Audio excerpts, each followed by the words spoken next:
प्रस्तुति।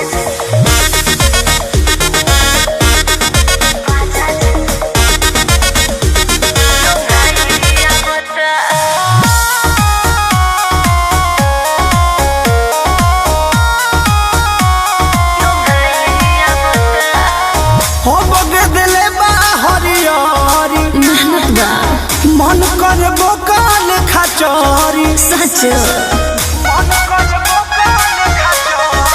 हो बगदले बा हरियारी तो का कहल चाहत मन कर बोकाल खचौरी चरबा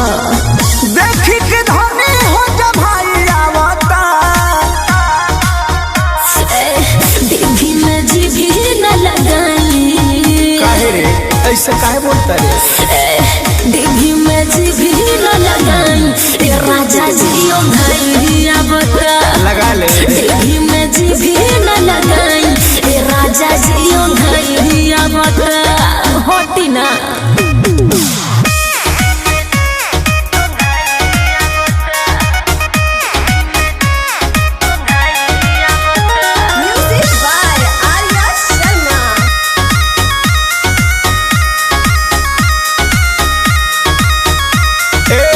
मन कर तारू अनियाई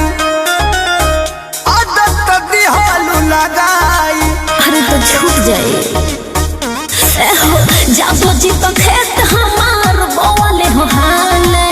खाद खरी डाले के बा एहो राजकाल एही से तोहरा मोहाई आवता जी देवी में जीभी न लगाई का हाँ देवी में जीभी न लगाई राजा जी भैया बता देवी में जीभी न लगाई राजा जी भैया बता सोइए ना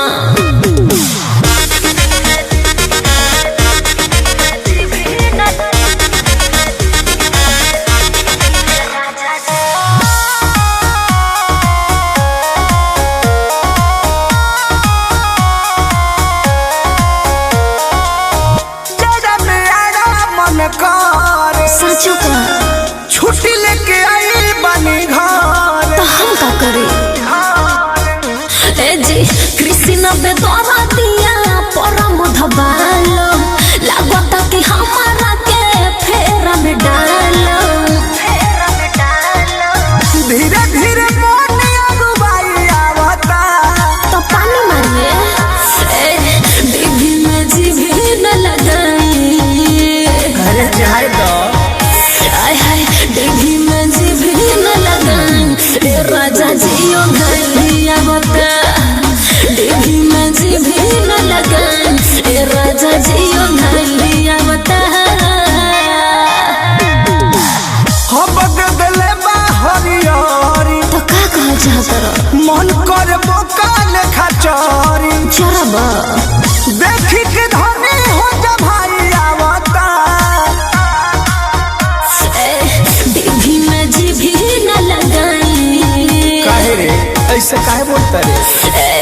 देवी में जीभी न लगाई राजा जियो भैया बता लगा ले देवी में जीभी न लगाई राजा जियो भैया बता होती ना।